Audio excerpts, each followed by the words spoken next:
ناصر الحق بالحق والهادي إلى صراطك المستقيم وعلى آله حق قدره ومقداره العظيم. اللهم علمنا ما ينفعنا وانفعنا بما علمتنا وزدنا علما والحمد لله على كل حال ونعوذ بالله من حال أهل النار. اللهم ارزقنا الفتوح والمنوح والرسوخ وصلاح الجسد والروح. قال مؤلف رحمه الله تعالى ونفعنا به وبعلومه في الدارين آمين. قال niki wal munsif ya.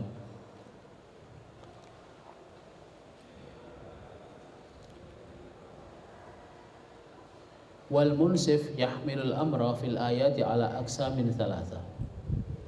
Wal munsif utawi wong kang kata-kata ansofa itu insaf. Ini orang sing berpikir objektif kalau cara sekarang. Munsif itu orang yang bersikap secara objektif. Ya. Ini bahasa Indonesia ya apa? Bahasa populernya objektif.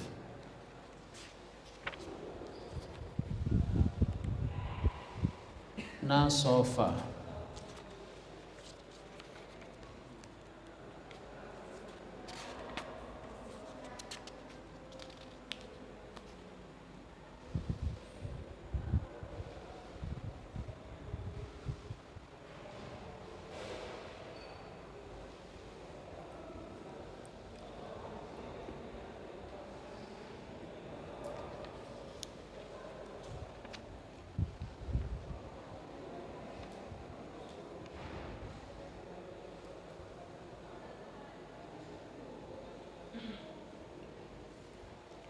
Atau ini ansofar rajul kana adilan, yakni wong kang adil. Atau tadi ya diartikan adil saiki ya sapa sing adil.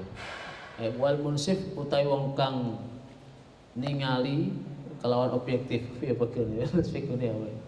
Orang yang melihat dengan tengah-tengah meskipun kowe nek punya musuh yang munsif itu luwih apik timbang nek kanca sing goblok. Musuh tapi tetap mengakui kebaikanmu, mengakui jasa-jasamu misalkan, itu insaf ya. Jadi gampangannya waktu misalkan kamu tidak cocok dengan kelompok tertentu, nek pancene mereka mengatakan benar ya kita terima. Tapi kalau apa jenahane bukan kemudian apapun yang keluar dari musuh itu kita gak menerima ya. Misalkan kayak umpamane apa jenahane orang salafi atau sebagian orang-orang radikal itu mengatakan bahwa bahwa banyak amalia kita itu bid'ah. Kemudian bukan lantas kita yang juwarang pokoknya apa yang penting berbeda dengan mereka. Waton suloyo, ora apik ngono. Ya, waton suloyo sementing beda. Jadi justru malah sing iku ditabrak kabeh. Itu kayak insaf jenenge. Kalau misalkan kok sing kita lakukan bid'ah dan itu kita tahu bid'ah, ya sudah kita akui kalau itu bid'ah. Ya. Dan mereka pun ketika melihat kita sing gak insaf, ya menyalahkan apapun yang kita lakukan meskipun sudah kita beri dalil kuat, tetap salah. Tapi bagian insaf tidak.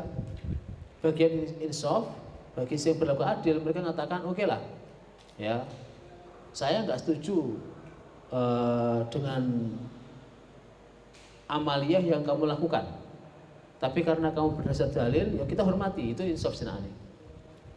Jadi menghormati pihak musuh atau pihak yang tidak sesuai dengan kita, itu munsif. Atau tadi gampangannya bersikap objektif. Nah, bukan bersikap subjektif. Kalau bersikap subjektif kan kebenaran itu semuanya ada pada kamu. Tapi kalau kita bersikap objektif, munsif, itu mengakui kebenaran yang keluar dari manapun, meskipun dari musuh. Dan itu berat loh ya, berat. Mengakui kebenaran musuh itu berat. Mereka benar misalkan, kan juga nggak selamanya mereka salah. Dan kita juga nggak selamanya kita benar. Selama kita itu menungso, pasti kita akan mengalami kesalahan. Ya, itu letaknya kono. Jadi jangan selalu merasa benar. Itu insaf. Wal munsif utawi kang munsif, yakni tadi orang yang bersikap objektif ya. Iku yahmilu ngertiake sapa munsif al amra ing perkara ya, fil ayati ing dalam ayat ala aksamin salasa ing atase telung ala aksamin ing atase pira-pira bagian salasatin kang telu.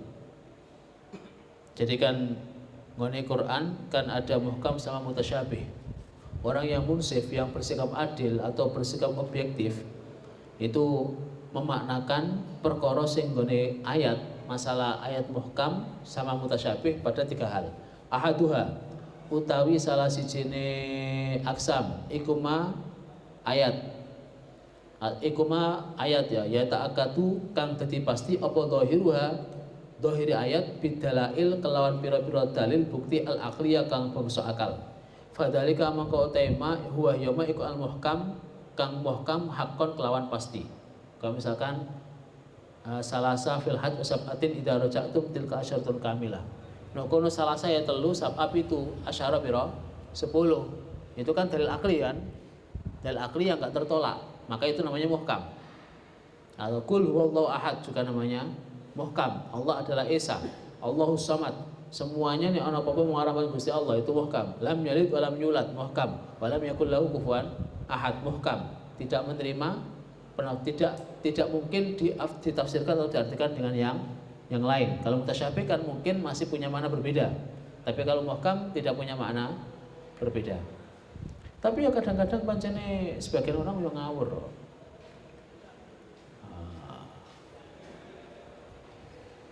Ya, kok nanti kita lewat. Menggunakan ayat itu sakar PDW. Wasaniha utawi kaping pindune aksam iku alladzi ayat iku alladzi perkara qomat kang jumeneng apa ad-dalailu pira-pira dalil al-qati'atu kang pasti ya kang memutus alam tinai dawahiriha ing atase kacegahe pira-pira dhahiri ayat. Fadalik fadaka mengko te mengkono alladzi huwa yadaka iku alladzi ayat yuh kamu kang ten hukumi fi ing dalam allati bi anna muradallahi kelawan sak temene kekarepan ingkang dikarepake Allah taala iku ghairu dhahirihi ora dhahiri ayat. Makanya ngene iki murni kembali kepada ilmu kalian di usul fikih sama ilmu Quran tentang dhahir sama muawwal. Musmal mubayyan. Ya kan? Kita tahu ada nas, ada dhahir, ada takwil. Kalau nas itu ayat yang tidak mungkin punya makna yang lain, hanya satu makna tok.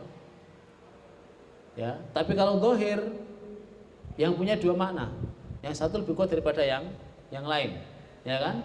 Kembali pada ilmu usul kita, masalah apa cenane? Masalah nas sama dhahir, ya. Ya dhahir kan berarti ada makna rajih, ada makna marjuh. Tapi yang digunakan ya tergantung karena itu sing digunai biasanya ya makna rajih, tapi kalau takwil makna marjuh. Itu kembali pada dasar-dasar ilmu usul fikih sama ulumul Quran.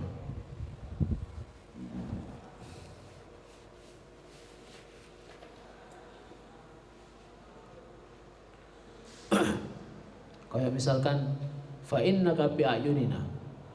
Kowe ra iso ngarteni dhahire. Ya dhahir ayat.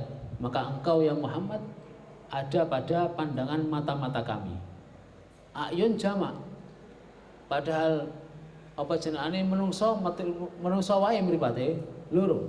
Kowe teng ngarani pangeran mripate akeh koyo kinjeng ngono ora mungkin. Ya kan? Itu namanya dhahir dan kita enggak mungkin mengartikan apa adanya. Harus ada dalil yang mematahkan atau membelokkan dari makna dhahir dari ayat tadi. Ya, makanya orang gampang. Nerjemah Quran orang gampang. Ya iku ono apa jenenge? Ada satu ulama ahli fikih dari Ahlus Sunnah wal Jamaah, ahli fikih dari Aswaja lah. Dan kebetulan Syafi'i. Didebat sama orang Wahabi yang kebetulan madzhab mereka Hambali. Versi kita jamaah itu hukumnya memang sunnah dan boleh di rumah. Tapi versi Hanabilah jamaah hukumnya wajib dan harus di masjid. Yes? Fakihnya seperti itu. Tapi mau orang-orang Wahabi kan kegowo sering menyalahkan fikihnya orang lain karena nggak insaf tadi. Jadi DE nyalahno versi madhab kita bahwa jamaah itu sunnah dan boleh di rumah.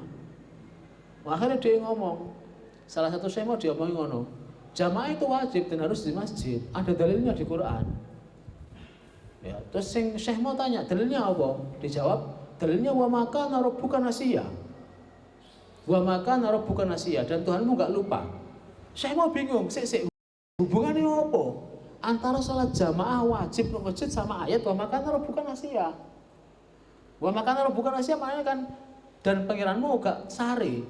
Saiki hubungannya apa antara pangeran ora sare, pangeran ora supe dengan sholat jamaah wajib di masjid?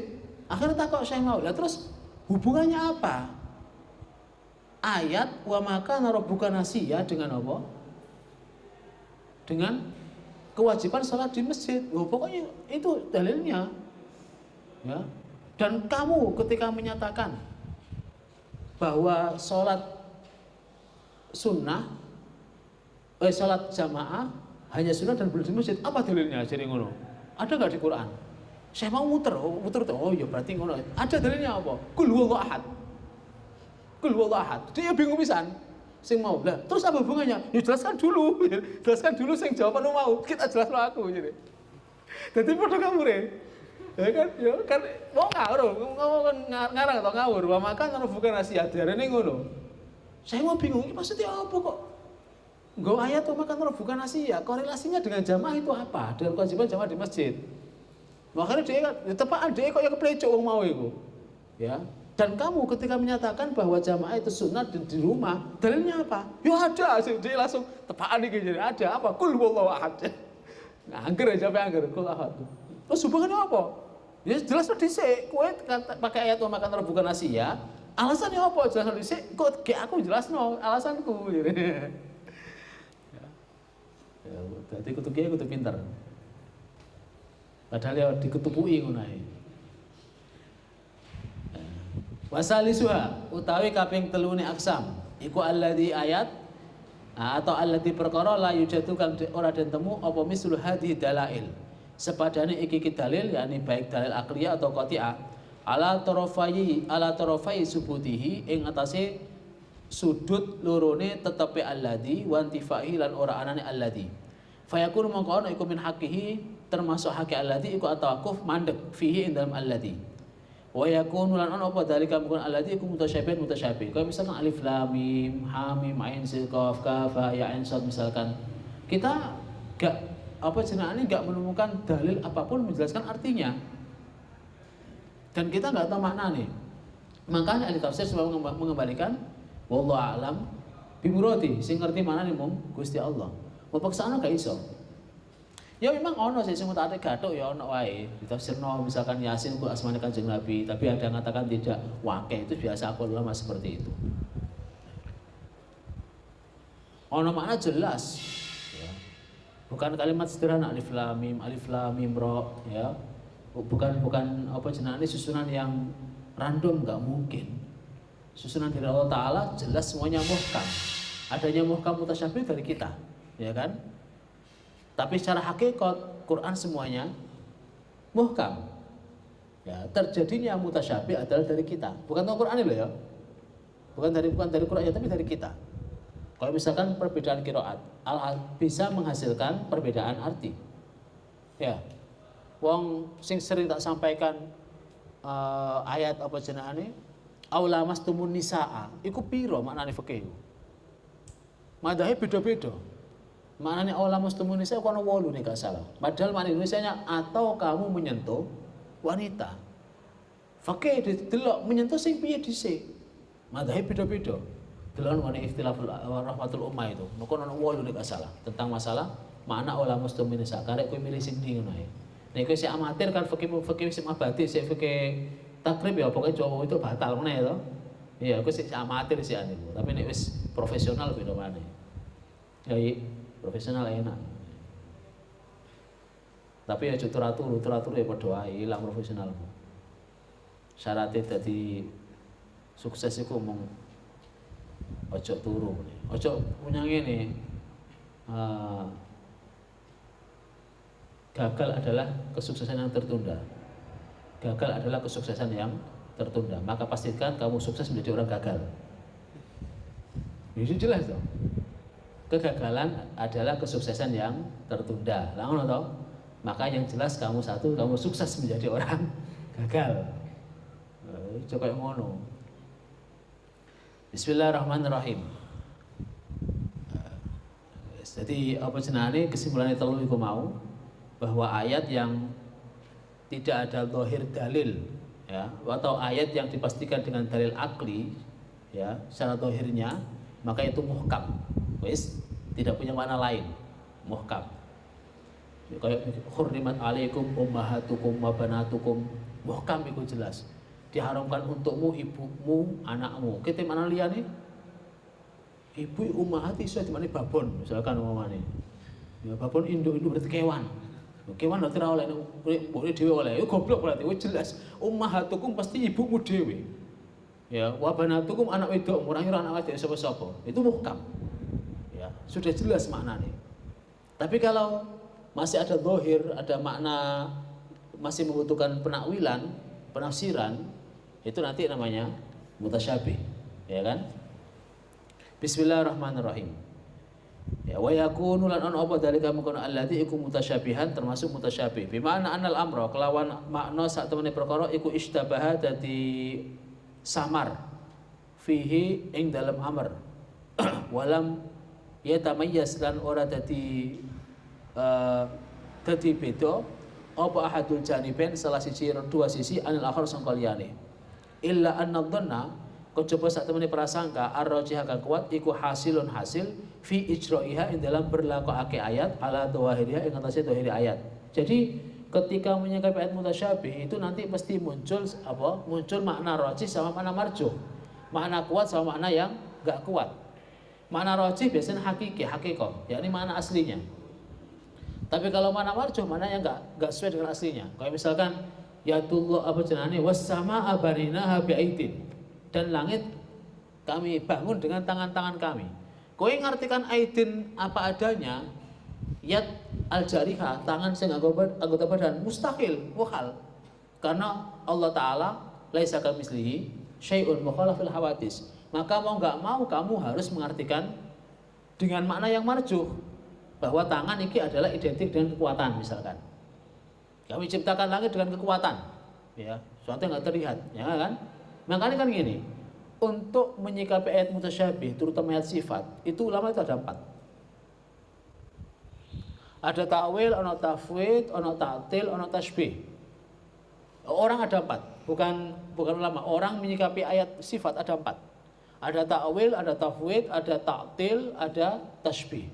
Sing loro salah, sing loro bener. Sikap ulama salaf mulai dari zaman sahabat sampai tahun 300-an itu tafwid. Menyerahkan arti apapun makna man Gusti Allah wis ra melok-melok. Was sama abanina bi'aidin, dan langit kami ciptakan dengan aidin. Wis pokoke maknane Gusti Allah sing ngerti. Sing penting aku iman, iku tafwid. Menyerahkan apa adanya. Karena ulama khalaf, karena orang sudah pikirnya berbeda, maka mereka milih takwil. Mengartikan sesuatu yang sepadan, yang punya kaitan dengan yang dimaksud di ayat. Was sama abanina bi'aidin, dan langit kami ciptakan dengan aidin. Aidin secara harfiah artinya adalah tangan. Tangan itu biasanya sesuatu yang menggambarkan kekuatan. Gambarnya kayak gini, Pak Jokowi memegang kursi kekuasaan. Iku masuk mana kursi itu? Lagi pikir ngono berarti peka awakmu. Kan maksudnya Pak Jokowi sedang menjadi presiden dan memimpin, ya, digambarkan beliau memegang kekuasaan. Nyiur melambai-lambai. Aku mesti mau bayangno apa jenenge wit klopo awe-awe kan ora kan. Ya koyo ngono ku mau, paham ya? Jadi metafora. Ngerti metafora? Metafora, penyerupaan. Atau nek sing iku mau personifikasi, isti'arah personifikasi. Kalau tasbih kan metafor, ya metafora. Ya. Ini hiperbola kan membesarkan bidang mana. Was sama abanina bi'aidin, dan langit kami ciptakan dengan kekuatan. Wis, Soalnya ini, iku sing takwil, ulama kholaf 300 ke bawah sampai sekarang memilih takwil. Kalau taktil itu malah membatalkan sama sekali. Gak ayat ini gak ada maknanya pokoknya. Wis gak ada faedahnya. Tapi kalau tauhid gak menyerahkan makna kepada Allah dan ayat ini ada. Yang ketiga kan taktil atau lah ngenggurno. Wis gak usah dibahas kan maknanya gak penting. Ya itu masalah. Sebab di Quran semuanya adalah penting, ya kan? Gak ada di Quran satupun ayat, bahkan satupun huruf yang gak berguna. Semuanya ada maknanya di Quran. Laisa kamitslihi syai'un. Secara usul kaf ziyadah. Tapi cara ahli hakikah kafnya bukan kaf ziyadah, kaf silah, kaf penyambung. Sebab kata-kata ziyadah koyok-koyok tambahan dan tambahan koyok-koyok gak ono faedahe dan mereka menolak ahli tahqiq. Tapi kalau dalam bahasa usul, dalam bahasa ulumul Quran, kaf yang dikamitslihi adalah kaf ziyadah.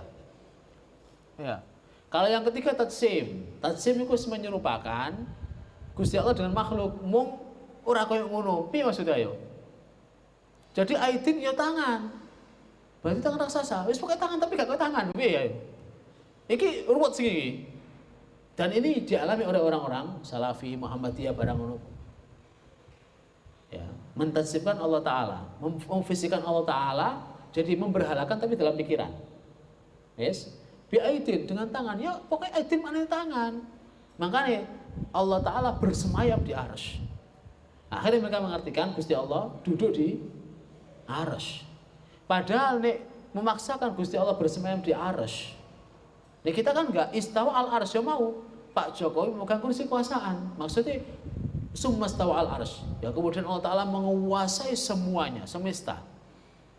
Tapi digambarkan dengan istawa al arsy, duduk di singgasana. Nah saya kira kowe memaksakan Gusti Allah duduk di singgasana. Biasane rojo dengan kursi, presiden karo kursi ini gede nih. Gede singgasane orang ceritane Pak Jokowi duduk di kursi ijo cuwilik, melur-melur maning ngono ora. Mesti kursi sing gede lah ngono kan. Lah saya kira misalkan Gusti Allah dipaksakan duduk di arsy lebih sing arsy jelas secara akal lebih gede. Terus maknane Allahu Akbar iku apa? Nah, ya kan? Ya. Kalau gue pikir, akalmu rada gawean, Gus. Allahu Akbar. Ya kan Allah Maha besar, ya kan? Saya kira mau Allah Maha besar, kemudian arsy cilik, ya ora masuk akal. Ora pantes tenan lah ngono kan? Berarti iki hanya simbol. Ya, arsy itu adalah simbol kekuasaan. Dan Allah Ta'ala tidak harus ada di mana? Di arsy. Padha karo kowe ndelok bal-balan TV. Iku mosok pemain bola di jero kono to. Mari ngono mau delok gurine iki metune liwat di jaman cilik ngono to, mlebu tapi itu miring-miring ngene. Ya kowe ngono ora kudu. Ya. Kamu buat meja, buat dingklik misalkan. Apakah kamu harus duduk di dingklik tadian? Enggak, ya kan kowe ngono sederhana. Artinya enggak usah dipaksakan istawal arsy adalah bersemayam di kursi, tapi ya semaknane ngono ae. Kayak misalkan yanzilu rabbuna ila samai dunia, hadis. Allah Ta'ala turun ke langit dunia. Kita ngartikan apa? Rahmat, selama ini rahmat. Bukan kemudian Gusti Allah medun nang langit ke dunia, delok ngene ora ketok. Ora ngono. Itu tatsim, ngartikan seperti itu mustahil. Makanya Ibnu Taimiyah itu jadi masalah gara-gara itu. Imam Ibnu Taimiyah itu alim luar biasa. Bahkan beliau dijuluki Syekhul Islam. Saking alimnya. Ya. Cuma karena kealiman, ilmune koyok laut kakean, wadah rakamot, akhirnya rada error. Itu Ibnu Taimiyah. Ibnu Taimiyah dan pikiran ide beliau itu sebenarnya mati 500 tahun. Kemudian diangkat lagi oleh Muhammad bin Abdul Wahhab, pendiri Wahabiyah itu. Ide beliau yang masalah istawa al-arsy barang itu dan jadi Wahabi. Tapi waktu itu beliau sendirian pancene, kendel memang. Dan beliau dipenjara gara-gara jadi Wahabi ijen waktu itu, gampangane ngono. Oh, waktu itu beliau dipenjara gara-gara apa? Pas khutbah. Khutbah, kemudian ada yang dia menjelaskan yanzilu rabbuna ila samai dunya. Ono sing takok, wa kaifa yanzilu rabbuna, dan bagaimana Tuhan turun ke langit. Beliau medun teko mimbar. teko mimbar turun sambil bilang kan zuli min hadal mimbar. Kayak medun ku teko mimbar iki. Berarti manggap Gusti Allah medun, geger langsung geger dan beliau ditangkap. Waktu itu pas ketika beliau khutbah itu pas ada Ibnu Battuta. Ibnu Battuta penulis rohal terkenal, penulis perjalanan terkenal. Itu pas Ibnu Battuta nyampe di Syam dan pas teko hadir Jumatane kali Ibnu Taimiyah. Beliau nulis, di Syam ini ada orang alim luar biasa. Tapi ternyata punya pikiran aneh bahwa pangeran ku medun kayak medun teko mimbar ini ngono. Dia abadikan di kitab beliau itu. Di kitab rihlahnya Ibnu Battuta. Dan Ibnu Battuta nanti nyampe nonggane Aceh barang itu, perjalanan ditulis sama beliau, ketemu macam-macam. Di antaranya waktu cerita unik bertemu dengan Ibnu Taimiyah mau. Itu gara-gara ngono. Paham ya? Akhirnya kok ngene, nek kowe meksa kayak hadis Kanjeng Nabi. Kanjeng Nabi tanya pada seorang perempuan muda, dia ke wong awam, "Aina Allah?" Dijawab, "Fis sama." Mana harf B? Aina Allah? Gusti Allah di mana? Fis sama. Kamu seketika sama langit. Sama langit. Padahal langit itu simbol.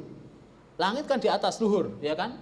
Berarti simbol bahwa Gusti Allah adalah zat yang maha luhur dan maha esa. Yakni berarti perempuan tadi tidak menuhankan berhala yang ada di bawah di bumi, di datar lah, bukan di bumi, di tempat yang sejajar dengan kita. Ya. Wes paham ya? Engko nek misalkan aina Allah fis sama, maka kamu mau nggak mau harus menjadikan bumi datar. Karena kalau kamu mengatakan aina Allah fis sama dan kamu bumi bulat, berarti Gusti Allah sing Amerika jungkel. Nung isormu. Kita kan di sini, Amerika kan di bawah kita kan. Bumi kan bulat di bawah di balik kita. Harus langitnya butuh gini. Berarti saya syukur dikit Gusti Allah ya. Sementara bumi bulat apa datar? Masih khilaf, perdebatan sampai sekarang. Tidak cuma oleh ahli agama, ahli umum, ahli apa? Ilmu umum pun juga debat antara bumi datar dengan bumi bulat, antara flat earth sama globe earth, ya. Bumi bulat sama bumi datar. Saya ribut. Muncul telu donat earth. Jadi tengah-tengah, ya. Donat kan ya datar ya bunder toh. Ya. Nah, dan donat itu yang paling sehat tengahnya. Dia makan donat tengah-tengah kayak kira diabet we, mangan tengah itu ora mangan berarti. Tapi saya kita katanya diisi kok ya. Diisi gula wake kono sing gak gula apa iku. Krim malah biang gula tambahan. Ora dibet maneh, ngres truk barang itu. Bismillahirrahmanirrahim. Ya aku sik nome kok semplak kabeh aman. Wa ma ya'lamu ta'wilahu illallah. Wa ma ya'lamu lan orang ngerti ta'wilahu ing ta'wile apa mutasyabih illallah kejaba Allah. Sing ngerti mung Gusti Allah. Kita hanya mendekatkan kefahaman, berusaha memahami itu saja. Dan sesuai dengan yang telah ditetapkan oleh para ulama. Pokoknya dari kitab ini ya. Jadi ayat mutasyabih sing mung ngerti artinya adalah Allah Subhanahu wa taala. Makanya gini, nanti larinya juga iku nih mutasyabih dalam tauhid rumit pancen. Apa dalam tasawuf. Ya. Nek tauhid itu nih sampai mutasyabih kufur salah siji. Tapi kalau fikih enggak. Dan nanti ayat-ayat mutasyabih, baik yang mutasyabih ayatus sifat atau ghairu ayatus sifat, ya. Itu sing ghairu ayatus sifat selain ayat sifat yang memunculkan perbedaan dalam mazhab. Dan ketika Imam Abu Hanifah, Imam Malik, Imam Syafi'i, Imam Ahmad dengan pendapat berbeda mau, ya. Itu posisinya kan ijtihad kan. Dan Kanjeng Nabi jamin kalau ijtihad nek bener oleh ganjaran loro, salah oleh ganjaran siji. Berarti gini, imam kita Syafi'i menyatakan bahwa nyentuh wong wedok badane wudu hukumnya batal. Imam Malik katakan enggak batal. Sing bener sapa? Loh, harus ada jawaban. Sing bener sapa? Kowe nyatakan Imam Syafi'i bener, berarti kamu secara enggak langsung nyatakan Imam Malik salah. Lah kowe sapa? Repotnya ngono kan? Sing bener sapa? Ayo. Kamu nggak mungkin mengklaim bahwa si benar Syafi'i karena pasti kamu menyalahkan Imam Malik. Sementara kapasitas kita apa menyalahkan Imam Malik? Artinya apa? Wes menengah wae. Kapan keputusan kok bening dina kiamat? Sing mutusna Gusti Allah dhewe. Ya Syafi'i kamu benar berarti oleh loro. Ya Malik kamu salah berarti oleh siji. Ya Malik kamu benar oleh loro, Syafi'i oleh siji. Ngono tok kan? Yang jelas dua-duanya dapat apa dapat? ganjaran, iku ijtihad. Ya, ngono tipoe. Tapi kowe gak iso macam-macam, bener Syafi'i bener. Kowe sapa bener no nyalane iku? Ndak mungkin. Ya, ndak mungkin. Karena mereka pun juga ijtihad. Kita hanya taklid, mengikut, gak kurang gak lebih, melok-melok ngono ae. Lah namanya kamu ikut-ikutan, maka jangan ikut menyalahkan. Oh melok-melok kare melok tok nyalano. Berarti kan padha karo netizen. Ya kan netizen yang maha benar itu. Aku ngene Twitterku itu tak kei bio. Pernah menjadi seleb tweet di masa lalu dan sekarang menjadi netizen. Hahaha. Aku udah seleb tweet. Ya, monggo saya terus sama paling centang biru saat Twitterku. Tapi aku udah tak hapus setelah aku ulang tak hapus. Padahal umatku setelah mulai lebih waktu itu. Muat terus saya ya, seumur paling kakek. Wis centang biru paling. Saya ya 8.000. Kurang atur, ora nambah aku gak nambah. Misalnya bio tak ganti. Ya, pernah menjadi seleb tweet di masa lalu dan sekarang menjadi netizen. Jadi ya nyelatu wong, wis sama malah masih biasa. Segede Twitter, tweet mana tweet sekarang dhewe. Wah, ini kamu kan gak sepirane kamu di IG, Facebook, Twitter aku gak sepirane delok gak anu. Gawanas Twitter itu tenan. Politikus nek meh nek kono kabeh. Nek kowe sing wis IG, Facebook dan goblok paling TikTok. TikToker. Itu di TikTok nih. Ingin nangis gak jelas ya. Lah, ngisi-ngisi ini. Bumerang.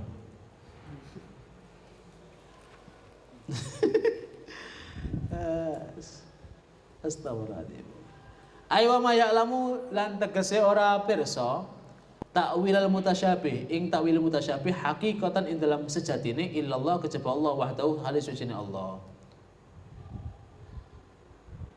Wa nukil lan nukil an Ibni Abbas sang Ibnu Abbas radhiyallahu anhu anna sa'atan Ibnu Abbas kala ngendikan tafsirul Quran utawi tafsir Quran iku ala arba'ati aujuh ing atase 4 segi. Jadi tafsir Quran itu dari iki garis bawahi ya, bahwa tafsir Quran itu dari 4 segi. Pertama, tafsirun la yumkinu ahadin jahlu. Tafsirun penafsiran, penjabaran Quran la yumkinu kang ora mungkin li ahadin kang seorang apa jahluhu orang ngerti. Jadi penafsiran yang tidak mungkin bagi seorang pun untuk enggak mengerti, pasti dia ngerti. Iki zaman beliau. Ini zaman saya iki ya. Bismillahirrahmanirrahim lho manane. Aku takok, kamu nyembelih sing sunah maca apa? Bismillahirrahmanirrahim. Bismillahirrahmanirrahim. Nek maca bismillahirrahmanirrahim, kontradiksi. Bismillahirrahmanirrahim dengan menyebut nama Allah yang Maha Pengasih dan Penyayang. Kontradiksi. Berarti mau ngomong bismillah dengan nama Allah. Nek bismillahirrahmanirrahim. Lele tutuk dasi gini. Oh, ora masuk. Oh bismillah. Ngono ya bener iku. Nek bismillahirrahmanirrahim. Oh, Maha Pengasih dan Penyayang kok nyembelih? Berarti kan yunafi. Berbalik dengan omonganmu, ya enggak? Wah, iki sing gak titenake sik iki. Dah ngrasakno iku. Mula. Wa tafsirun lan tafsir ta'rifu kang ngerti huk tafsir sapa al-arba'un Arab bi alsinatiha kelan bahasa Arab. Tafsir yang hanya dimengerti atau harus dimengerti dengan pakai bahasa Arab. Arabun bi alsinatiha, bahasa Arab dengan lisan Arab. Artinya gini, kita belajar bahasa Arab, kebanyakan dari kita, misalkan kok berusaha ngomong bahasa Arab, itu masih Indonesia diarabkan. Bukan sesuai dengan Arabnya. Beda loh rasanya. Misalkan gini, melaku-melaku. Kena gue, yamsi.